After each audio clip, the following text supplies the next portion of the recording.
Planning an event and wondering how you can give your attendees the best experience possible?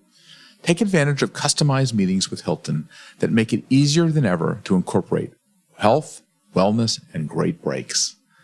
Hilton will help you build an extraordinary meeting that attendees will remember. To book your next meeting or event, go to meetings.hilton.com. Are you followers? Okay, so we're gonna probably add. Welcome to Gather Geeks, a podcast by BizBash, the place where people passionate about meetings and events come together. Here are your hosts, BizBash CEO David Adler and Editor-in-Chief Beth Cormanick.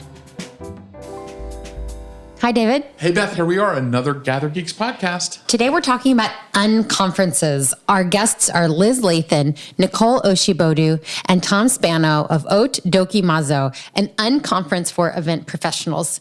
That concept isn't new, but they've rebranded it as a spontaneous think tank and reinvigorated it with their own ideas. They've described the process of pulling everything together as, quote, Sharpies, sticky notes, and magic. David, you experienced their New York event recently. What was that like? It was refreshing. It was actually seeing Adrian Sager's sort of concept come to life in terms of he's one of the creators of the Unconference.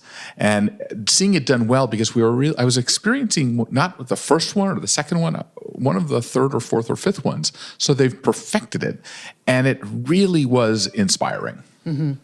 Well, we are going to hear how they match the experts with the questions to create these sessions that people want to hear, strategies for removing pain points from processes like registration and keeping people from burying their head in their phones, the hot topics that all event professionals want to discuss, and then finally how they evaluate the results. Let's listen. Okay, so here we are. Tell us what we experienced today. I can't even spell the damn thing. Tell us what it is and why people are so excited about it. We don't care if you can't spell it or can't say it. It's Hot DoCoMo, and it is a new way of meeting. It is a peer-to-peer conversation. There are plenty of industry events that are intended for professional development and learning and teaching you either basics or case studies or advancement. But this is an event for people who want to truly share best practices with each other, bring their problems, bring their solutions, find solutions, share problems. Okay, so I have known Adrian Seeger for many, many years. Mm-hmm. This is an unconference. True. Tell us how you evolved to doing that as opposed to a traditional conference, and you're not just copping out, not having time to prepare the agenda before you get here. Right. I have a background doing unconferences. I have done them for many years at a couple of the brands that I've worked for in the past. But for our first Hot DoCoMo, we brought Adrian in, and he supported us and taught us the concepts. And from there, we have a specific vibe that Hot DoCoMo brings. So we created that, and we learned from every event. We learned from Adrian. We learned from our past experience, and it's evolved from there. What's the vibe? Explain the vibe. Do you want to pass it to one of your colleagues? I'm going to pass it to my colleague. Who are you going to pass it to? Nicole. Okay, Nicole is going to explain. We get to learn each person's voice. Nicole is the vibe. So Nicole's let's start with that. Okay, Nicole, tell us the vibe. First of all, tell us what the day. How many people are here today? What was it? And then tell me the vibe. Sure. So today we had probably about 100 people attend. From all over the country.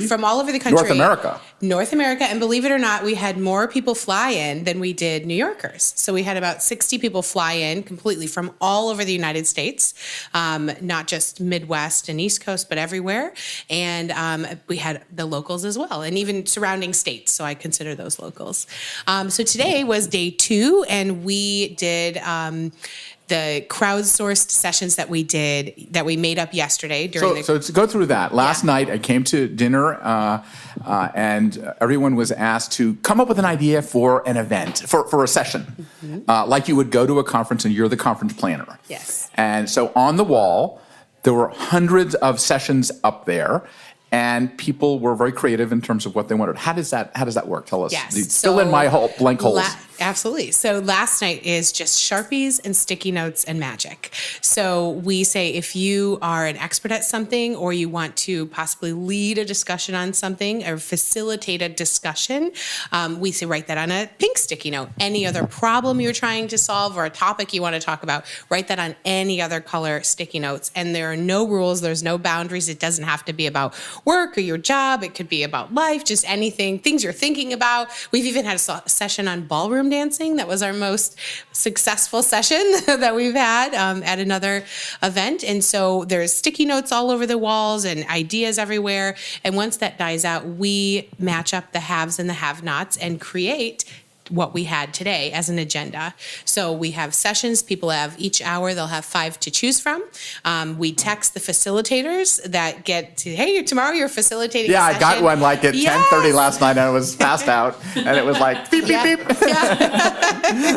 Yes, we text you and say, hey, you're going to facilitate this discussion at this time. We give you a little 1-page, here's this, way, suggestions to facilitate the most successful conversations. And that's what happens. And the vibe around that, it's not necessarily what people are talking about because there's no topic that was discussed today that probably isn't at most events, but the way in which that happens is absolutely our vibe. And that is what Hot DoCoMo is. So we believe in a very hugs, not handshakes atmosphere. And so we hug people when they come in, we're high energy. We introduce them to people immediately because we want them to feel absolutely like, even though they don't know anybody in the room, they immediately can sit down and connect with someone. Explain what the name means. Yes. Because I think that's very important for people to understand. Because if you can't spell it, at least you understand it. Yes, exactly. So hot is classy or couture, and dokimazo is a Greek word that means to test or to try. And that's what we do with ideas. And we say it's okay to fail here. Like bring up your ideas or try something. And if it doesn't work, awesome. We all learned something and that's okay too. So this is the only conference where you can absolutely fall on your face and everybody's clapping for you. Okay, so Tom, take us into the sausage making last night and how you aggregate all this content to create a program. That's actually probably a better question for Liz because she's really the mastermind behind the facilitation of all the agenda. But really, what it is so we have all these pink sticky notes with all of the subject matter where you would consider yourself to be more proficient or an expert. And then we have all these other colored sticky notes, which are all of the sort of problems or issues or topics of discussion that we would like to know more about. Right? Something that I've always wanted to know more about, uplighting or what type of flooring I could put in a trade show booth. It doesn't matter what the subject is, but it's something that you're interested in and you need to know more about. Then we marry the two, right? So we marry all of the experts that make sense or correlate to all of the questions that are asked, and we put them together and we sort of crowdsource it in a way that shows the most interest, right? Because people will walk around and they'll put check marks on the subject matter that they find the most interesting. So the sort of cream rises to the crop based on how many check marks a topic gets, right? And then we compile all that data, and then everybody puts their name and phone number on where there would be a facilitator, and then we reach out to them that night and tell them what they're going to be doing the next day. And so, Liz, go back into that process in terms of how do you make the decision on what the topics will be? Now, Tom gave us the process. Mm-hmm. Who is the person that says, that's it, that's not it? Is the hardest thing about this. That's why I'm asking you. Yes. Patterns form, though. So when you've done this, you see which questions are leading toward groups. And so the first thing we do is start stacking the sticky notes together of relevant, similar topics. And so obviously there's very easy creation of that. Then you start going to the next level of any topics that look like maybe people wouldn't have chosen them, but it's an interesting one that you want to take a risk on. It's a bit of an editorial voice. 100% editorial voice. But, 98% editorial voice. But 2% obviousness, right. But then, I don't know, it's really just organic. It's very... But it's called an unconference, but there's still curation that's happening. So if someone's listening and wants to do their own conference, Sure. they shouldn't be totally afraid that they lose complete control. Right. Well, and so we know going in exactly how many sessions we're going to have and how many slots we have. So if I say there's going to be 25 sessions happening, we may end up with 50 possible sessions. So curating it down, I do ask the attendees to go back and put a check mark on the ones they feel are interesting enough. And then we can kind of go from there. But a lot of it is just, it's feeling. It's very organic. So let's take it to actually what happened last night and today. What did you see that rose to the top? And also, how different is this one than other ones that you do? Or is it, we're talking about the event industry. How different are these each time? Definitely patterns. Everybody wants to talk about data-driven events. Everybody wants to talk about Data-driven events, number 100%. one. Do they really care, or they just need to talk about it? To be determined. Everyone feels it's a topic they need to talk about. So here are the three everyone has to talk about. Data-driven events. Okay. ROI. Okay. Which And nobody knows how to figure that out. No, but there's always a session on it. Yeah. And event strategy. Oh, of course. All the three words Those are the that three nobody that are at understands what the every hell they single are. event. Okay. And everyone talks for a full hour and says they could talk for 3 more days on it. And then you get really, really random sessions. Like Nicole mentioned, we had that ballroom dancing session one time. I think the one that was interesting here, it ended up being a really small session, but fascinating, was, are you planning for accessibility beyond wheelchairs at your event from the very beginning? Have you ever seen an event with wayfinding for blind people thought about in the beginning? Fascinating. And what was the outcome? No one ever has. So as we're starting to plan these things, what do we need to be thinking about as we're in the initial strategy process? And so what do you expect the conversations to be? Because you kind of leave hands off on that. I don't see anyone in the room facilitating from your team. It's completely up to the people that are in the room. Correct. So our process is, if you've been chosen to be a facilitator, you don't have to be a subject matter expert. You can simply be facilitating the conversation. Your job as a facilitator is to say what you believe your topic is, and then to go around the room and find out what other people's relationship to that topic is. Are they listening, or are they do they have expertise to share?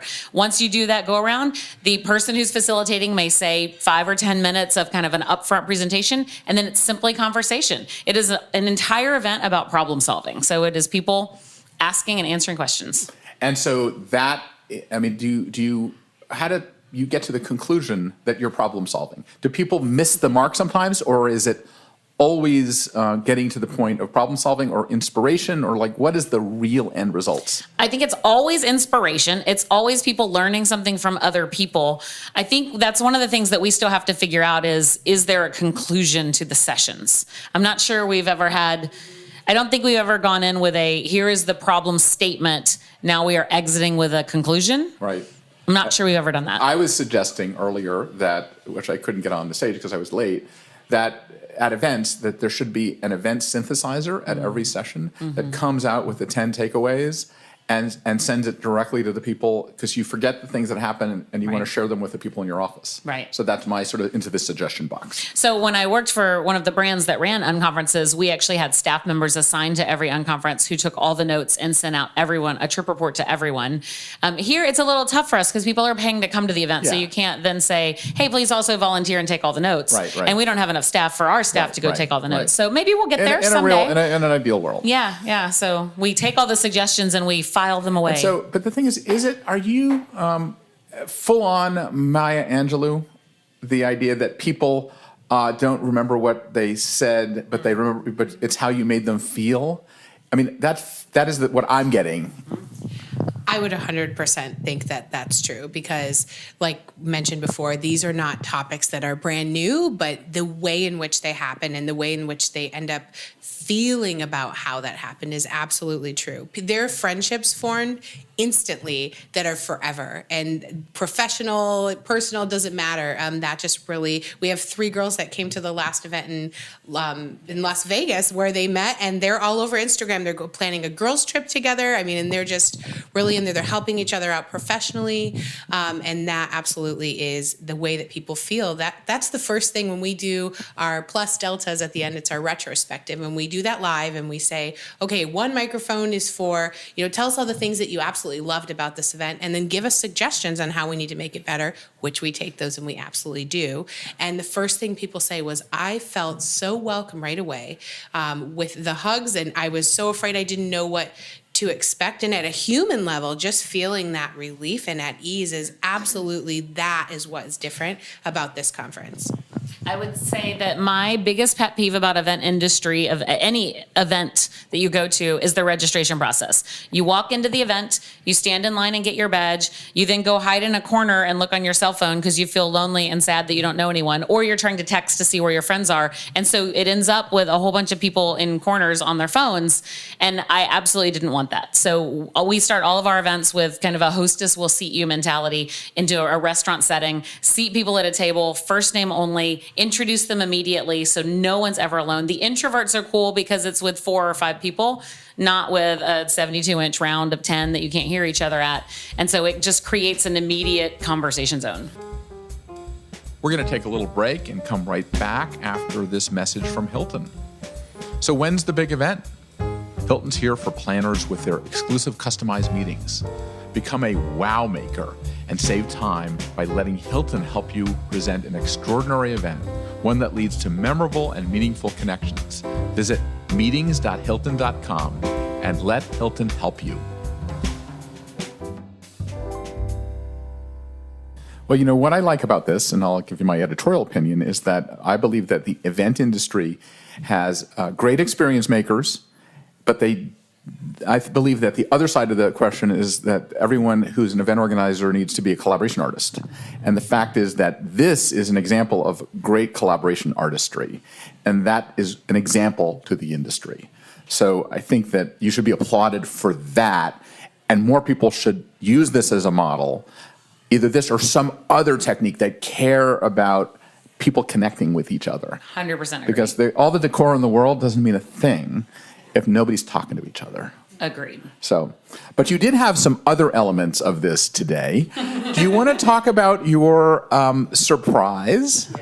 Who wants to talk about that? Yes. Okay. So we were at Town Stages for the venue today, and they hosted this event. They said, okay, well, we'd love to bring all of you in here and show off our space. And we said, well, thank you. That's such a generous offer, but what can we do for you? Because we definitely want it to be back and forth. I don't just want to say, sure, there's value here because I'm bringing all these people in a room. Like, that's empty, and that really doesn't mean anything. I want to make sure that happens with our co-hosts and our partners. So they said, we need to bring more weddings into our space. And I was like, oh, wait, I mean, like weddings, like we're event marketers, we're corporate planners, like we don't really do weddings, but we do create absolutely spectacular experiences.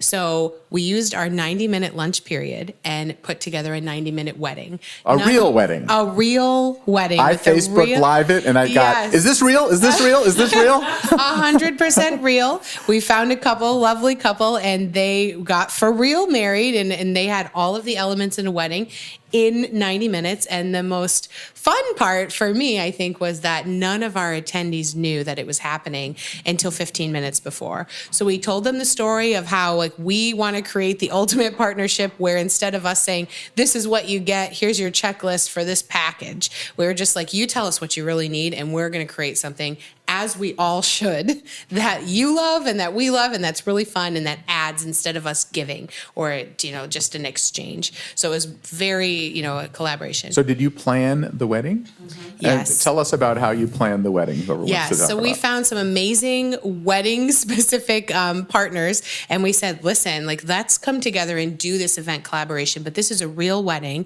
and we're going to, there were tears and everything. There were tears and everything. It was amazing. I mean, there was the atmosphere was people, first of all, it was shock. And then we're like, by the way, can you help us set the tables? That was really fun. And then they walked right into the ceremony space. So it was like, surprise, now hands-on, which is event people. Of course, we're going to jump in and help. It's our nature. And then they walked into this beautiful candlelit ceremony that was just amazing. Very human approach, all about, yes, it was about the bride and groom and they were getting married, but it was very much involving the people in the room and that just love as a whole for each other together as humans. And that was a really nice way to put it together. And they literally had every element of a wedding that happened in 90 minutes, including a honeymoon suite photographer. And they went to Grand Central Station and had a photo shoot in Central Park and got dropped off their honeymoon suite. And I'm sure they're just thinking, what just happened? But we really got married, and here we are. It was the first conference that I've actually had a wedding at the conference. Yeah. We tried to do something that was an industry first. America's Sweetheart, what was the group? America's Sweetheart. They were very adorable. Yes. Definitely a 40s era kind of USO girl type of vibe band. And that was fun. They played live, and it was amazing. It was really fast, and all of a sudden it was over. But I think, in the pictures, the point of it was to be able to bring them more business and, kind of things to sell. Well, you generally had the all the people crying. You had all the everybody. Yeah. Well, so I would say that we could have simply done a photo shoot for the venue. We had people here, we had event friends, but that doesn't help anyone. So are you now need to have a we don't do weddings. No, a wedding at every. Are you going to have a wedding at every conference? No. So in Minneapolis, we had puppies, which was pretty good too. Okay. People cried there too. Yeah. So we do a surprise at every event, and it will not ever be a wedding again. I can guarantee you that right now. What are the other surprises that you've done, and what is the impact of the surprise, which I believe is part of being a collaboration artist, is to play with the emotions a little bit. That's exactly what it is. So it is simply a surprise and delight, emotional connection at one moment. And what have you done that's worked in the past? Oh, what have we done? And then what hasn't worked? Let me think about that. Has anything not worked? I think That microphone. some of our just maybe one time things that didn't work was we didn't know how to gauge our people, the food, for example. So I think logistically we've had some fails for sure, but we're very transparent about those. We'll raise our hand and say, we hope we ordered enough lunch, but if we didn't, please be patient. We'll order pizzas.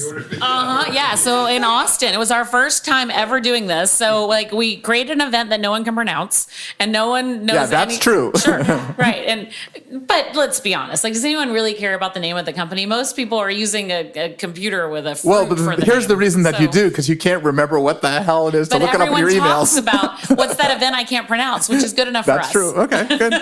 Just find the website. That's the trick. I know. But yeah, so our very first event was at the Children's Museum in Austin, the Thinkery. And from that one, the feedback session we had, there was a recommendation that perhaps if we're going to have events at the Children's Museum, we should have adult-sized furniture. That's a good point. So we learned from that. And when we did the Children's Museum in San Diego, we had adult-side furniture. So that worked out really well. Yes. Yeah. Yes.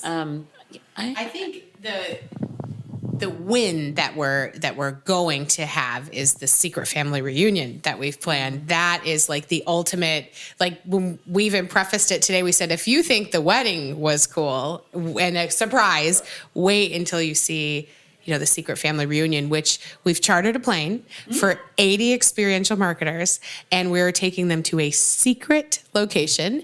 They arrive at JFK on November 2nd. We tell them how to pack for about a week. And then we have a huge reveal party, and the party, we tell them where they're going. There will be Oprah crying moments. It's probably on most people's bucket lists in life. We're going to take over an entire town. It's all to us, and we will fly them there. The experience is in the plane. We crowdsource with the sticky notes in the plane. I mean, and as event people, can you just imagine if you could create a plane experience? What would you do? And we will have a first ever on the plane. How long is the trip? Ooh, I can't tell you. Yeah. Okay.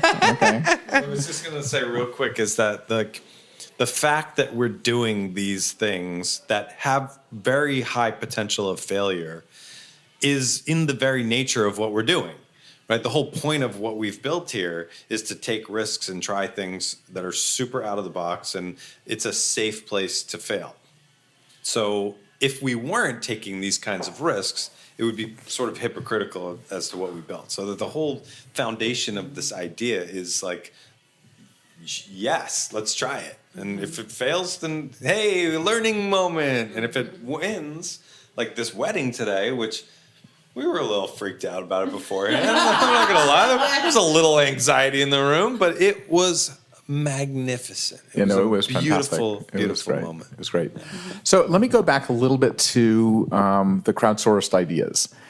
If you are doing this over and over again, how do you keep keep it fresh so it isn't ROI and strategy? And how do you just sort of ignore those topics? Absolutely not. No, they're topics people want to talk about. They're topics that people are going to conferences to hear about, but they never get to talk about. So they are always popular topics. They're always packed with people and they love them. So they'll always be on, but it's not us picking the topic. So there's editorial choice, but we don't write a single sticky note. The attendees wrote them. Right. So we don't have to create the new stuff, the attendees do. And every city is different. Although I have to say I was surprised. I expected New York to be a little bit more financial and media heavy, but there was such diversity in the attendees that the topics were, event industry people have a pattern of topics, but the way that they go about them are different in every city. So if an event organizer is listening to this today and they want to do an unconference for their own industry, does it work in almost all cases, or is there a place that it doesn't work? I don't think we found a place that it doesn't work. So we have gone into a software company who wanted to do a customer and prospect event. They weren't sure how to engage them. So we suggested bringing people together and creating a crowdsourced agenda with the customers and the prospects, where the salespeople aren't pitching things, it's the customers pitching things. So we can teach people how to run unconferences. There are many, it's free. Unconferences are free. They're on the internet. You can learn how to do it yourself. Right. Hot DoCoMo is a vibe, a feeling. There's an extra thing that our brand brings. And so they can hire us in to help them with it too, but we can also consult and just teach them how to do it. Isn't that one of your businesses? You're helping people do this. Talk a little bit about that. Yes. So we have something called HDX, where we can come and HD or Hot DoCoMo your event. So whether that's internal, whether it's a brainstorming session, there's so many ways it can go. You just need groups of people that want to come together and share ideas. Sticky notes. And sticky notes and Sharpies. It doesn't matter. And each one will be totally different and genuine, but it's completely engaging 100%. So we can insert that into your existing conference. Some conferences say, oh, we really love this and we really want to do it, but I don't know where I'm going to fit it in because I still have to get my, message out and I have to do these certain things. And so we say, okay, what if you add a pre-conference day? You can charge for that. Keep the money. That's fine.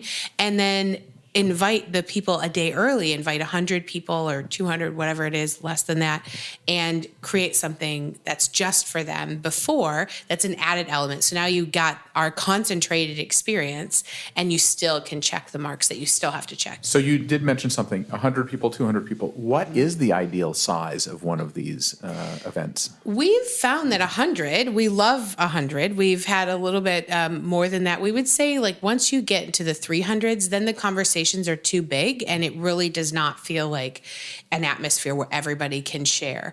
And it's more, there's a few people that talk and now it's more presentation mode. So when you keep them smaller, our best group size is 15 to 20, and then that's everybody can share. It's a safe place and you have to feel really good about asking questions that you're scared to ask because you've never been able to ask them before in an environment where you're not being judged or you're not being oh, is that person incompetent or something like that. So that's what we find is the best size. But we've done it with as little as 20. I wouldn't recommend 20 people, but that we can do it with less people. And I do have to say is some of our best discussions have been with 2 to 3 people.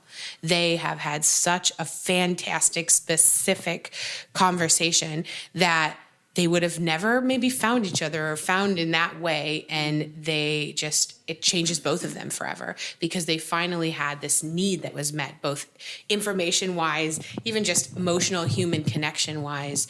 We have people that stand up and say, I'm an introvert. I would never stand up and ask these questions, either for companies I work for, professional development, or in my life. But in this setting, the walls came down. There's no sales that happen here. And it was absolutely, they said, for the first time I've spoke out and used my voice. And just as a person, that's a vibe in its own. It's just the human element of being there is amazing. So you talked about no sponsorship, but you have sponsors, right? We call them, yes, so sponsors, co-hosts. And what do they, was Double Dutch was integrated into the program today, or that was nothing to do with the... Yeah, so we have people that support us as we support them. So you mentioned, we talked about Town Stages earlier. That was a true partner. It's a venue. It's a New York City venue, right? So it was a wonderful partnership. We have some cash sponsors which help us out with some stuff, but this is a community event by the community for the community. So a lot of our supporters will donate either space or food or labor or something to help us make this happen. We really truly do these signature events for the community. It started as a hobby. All of us had real jobs before it became a thing. And we did this because we saw a gap in the industry. From that, companies started inviting us into their company to do it for them. So we'll charge for that as we're facilitating for them. But for these, we want to always keep them by the community for the community. So as we wrap up a little bit, you're doing these in outside companies. How do they judge the ROI of the ideas that are being generated because of this methodology versus, sitting there in the conference room doing it the old-fashioned way? Like, how do you prove the value? I think that I won't call it a trend. I think the big shift is that every brand is trying to build more community. And there is a thing called fake fun. And brands are bringing in talent and entertainment, thinking they're creating community with that experience. And when they are able to do true peer-to-peer conversations, community forms naturally. So with a community, you create advocates. And with advocates, then you create new customers. So they're definitely tracking their ROI. On the other part, whenever we're crowdsourcing with the sticky notes, they've just created their entire blog editorial calendar for the next 18 months on topics that their customers want to talk about. So they're fueling content, they're building community, and they're making sales. This is exactly what we do when we plan a conference. We basically do the same exact thing internally. And our editors are doing this every single day because they've got to come up with, 10 stories a day that they're coming out of nowhere. So we're doing the same thing all the time. But you're institutionalizing it in a very interesting way. How do you think your community will evolve? What's the next thing that you need to do? Because experiences are not experiences if they stay the same.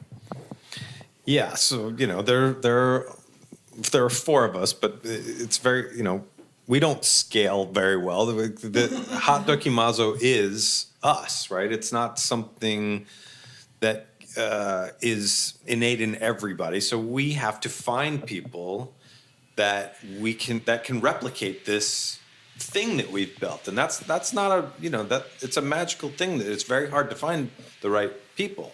They're out there. And we will find them, and we will scale this at some point. But right now, what does scaling it mean? What is the vision? Yeah, let's talk. I have a bazillion ideas. Right now, we do 2 signature. Share them with the world. With the world.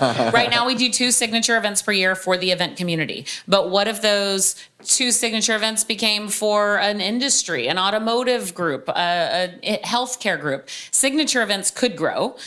HDX could grow, companies bringing us in to run them for their customers, to add it onto their conference, to supplement their conference. We've been talking about, do we create a Facilitator Certification so that we can share this with the world and have other people go out and share it? I think you're onto something. If the theory that I have is that being a collaboration artist is the key to our industry, then you are a branch of collaboration artistry, not unlike Jeffersonian style dinner parties or regular conferences the way that they're done now, or just sort of the part of the whole zeitgeist of how people gather and meet. Right. I think that's your contribution. I don't think it's just to the event industry.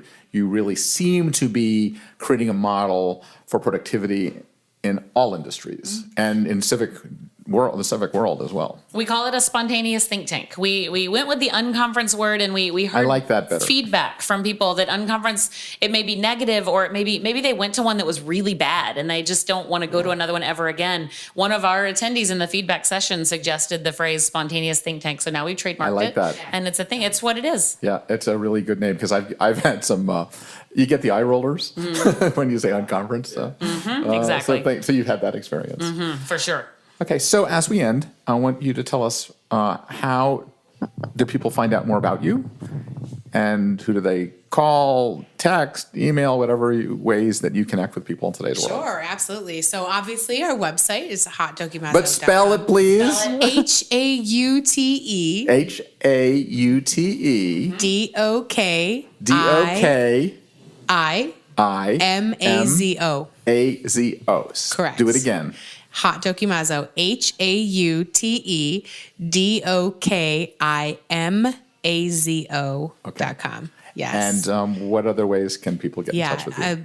They can email me directly, call me. I'm all over LinkedIn. I'm very reachable and accessible all the time. So how would they find you on LinkedIn? Yeah, LinkedIn. Look up Nicole Oshibodu, which is. Jesus. Oh, I know. Like, let me. I wish. Yeah, you know what? Look up Liz Lathan, and we share an office, so she could just say, "Hey, do this." Yeah. So either one of us, we're great. definitely very findable. Instagram, definitely. Facebook, LinkedIn. Great. Well, thank you guys for allowing me to participate today and see what this is all about. I am definitely, you fulfilled your promise of being what you said you're going to be. It's a true, wonderful experience. You're adding to to our industry in very positive ways. So I thank you for that. Thank you very much. Thank you.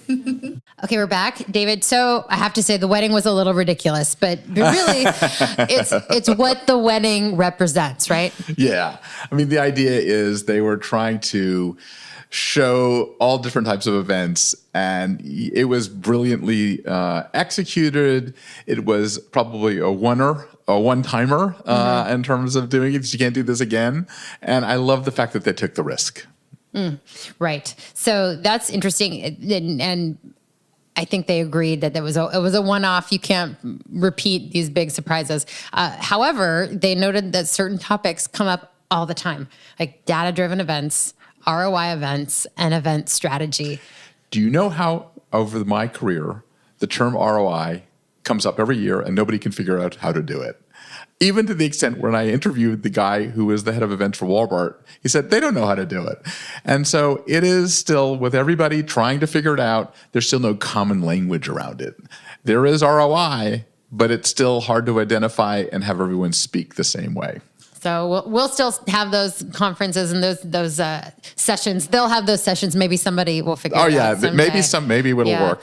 You know, Tom commented that it's a safe place to fail, the type of environment they've created. But what I'm wondering is it really? Because, people are paying money to attend. So what kind of expectations do you think are appropriate going into an unconference?